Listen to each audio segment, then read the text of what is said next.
ప్రభాకర్ రావు శ్రవణ్ రావుల పైన అప్రకటిత నేరస్తుల అస్త్రం ప్రయోగించేందుకు కసరత్తు న్యాయస్థానం అనుమతిస్తే ఆస్తుల జప్తునకు అవకాశం. ఇప్పుడు ఈ వార్త ఎందుకు రాసిర్రు? 18 మంది హైకోర్టు జడ్జిల పైన నిఘా అనేటువంటి వార్తను ఎందుకు ఇంత పెద్ద టైటిల్ పెట్టి తాటికాంత అక్షరాలు ఎందుకు పెట్టిర్రు? ఎందుకు అంటే ఇది వీళ్ళను ప్రభాకర్ రావును శ్రవణ్ రావులను వాళ్ళను ప్రకటిత నేరస్తులుగా ప్రయోగించాలి మనము, దానికి కోర్టు అనుమతి ఇవ్వాలి. కాబట్టి మేము జడ్జిల ఫోన్లు ట్యాప్ అయినాయి అని చెప్పేసి మేము వార్తలు రాపిస్తున్నాము అని చెప్పేసి ఇటు కాంగ్రెస్ పార్టీ ఇటు ఈనాడు పత్రిక అనేది స్పష్టంగా చెప్తా ఉన్నది. ఈ వార్త రూపంలోనే చెప్తా ఉన్నది. ఎంత డ్రామా చూడండి, ఎంత హై డ్రామా ఇది. ఈ వార్త వెనక ఉన్నటువంటి ఉద్దేశం ఒకసారి అర్థమైతే అరే అమ్మ మరి ఇంత నీచ స్థాయికి వెళ్ళిపోతారా, ఈ స్థాయికి దిగజారుతారా అనేటువంటి ప్రయత్నము ఆలోచన మనం చేయొచ్చు. ఇగో ఫోన్ల అక్రమ ట్యాపింగ్ కేసు విచారణలో విస్తుగొలిపే వాస్తవాలు బయటికి వస్తున్నాయి. గత ప్రభుత్వ సమయంలో తెలంగాణ హైకోర్టులో పనిచేస్తున్న 18 మంది న్యాయమూర్తుల వివరాలు ఈ కేసుకు సంబంధించిన నిందితుడి కంప్యూటర్లో ఉన్నాయని తేలింది. అందులో 5 మహిళా న్యాయమూర్తుల సమాచారము ఉంది. ఫోన్ల అక్రమ ట్యాపింగ్ పైన Telangana special intelligence branch SIB మాజీ OSD ప్రభాకర్ రావు నేతృత్వంలో బృందంపై కేసు నమోదు అయిన విషయం తెలిసిందే. హైదరాబాదు పోలీసులు నమోదు చేసిన ఈ కేసులో నిందితుల నుంచి స్వాధీనం చేసుకున్న ఫోన్లను వారు అధికారికంగా వినియోగిస్తున్న కంప్యూటర్లను విశ్లేషించడానికి ఫోరెన్సిక్ సైన్స్ ల్యాబ్కు పంపారు. 3వ నిందితుడైన భుజంగరావు కంప్యూటర్ హార్డ్ డిస్క్ కు సంబంధించిన పోలీసులకు FSL నివేదిక అందింది. ఆ కంప్యూటర్లో వివిధ రాజకీయ పార్టీలకు చెందిన నియోజకవర్గ స్థాయి నేతలు, ఎమ్మెల్యే అభ్యర్థులు, పలువురు న్యాయమూర్తుల ప్రొఫైళ్లు ఉన్నాయి.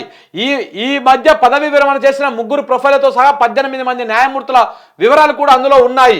అందులో పదోన్నతి మీద సుప్రీంకోర్టుకు వెళ్ళిన న్యాయమూర్తి సమాచారము ఉంది. అంటే సుప్రీంకోర్టు జడ్జిల ఫోన్లను కూడా ట్యాప్ చేసిర్రు అని చెప్పడం కోసం ఈ వార్తని రాసిర్రు. ఛీ అమ్మ జీవితం, గీ స్థాయికి దిగజారుతారా నాయన మరి. దానికోసమే ఇగో వీళ్ళ మీద ఇది చేయాలని చెప్పేసి ఇక మీరు ఎన్ని కథలైనా వాడురి, ఎన్ని కట్టుకథలైనా వాడురి, ఇంకెన్ని కట్టుకథలైనా వాడురి. ఈ కేసులో ఒక తుప్పేల్ కేసు అని చెప్పేసి తేలబోతా ఉన్నది. ఈ కేసును స్టార్ట్ చేసినటువంటి రేవంత్ రెడ్డి మెడకే ఈ కేసు చుట్టుకోబోతా ఉన్నది.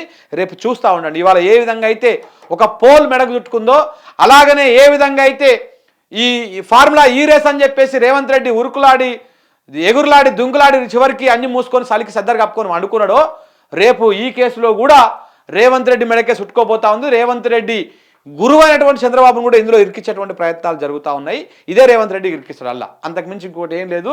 మీరు అనుకుంటారు ఏ దుకాణం అయితే తెరిచిర్రో రేపన్నాడు బీజేపీ ఈ దుకాణాన్ని పట్టుకొని మీ భాగవతం మొత్తం లాగే అవతల పడేస్తుంది.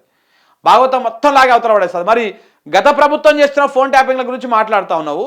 మరి ఈ ప్రభుత్వం ఫోన్ ట్యాపింగ్లు చేస్తుందా చేస్తలేదా క్లారిటీ ఇవ్వాలి కదా. నార్కోటిక్ డిపార్ట్మెంట్లో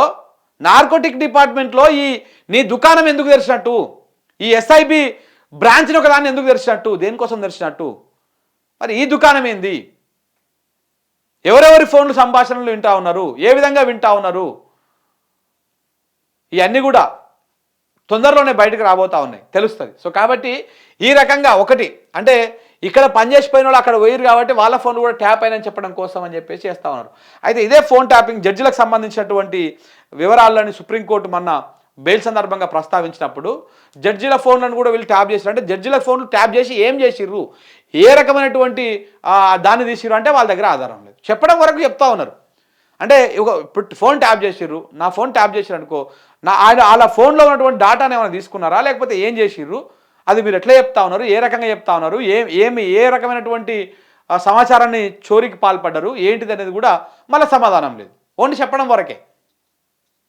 చాలా అంటే ఒక భయభ్రాంతులకు గురి చేసేటువంటి ప్రయత్నం.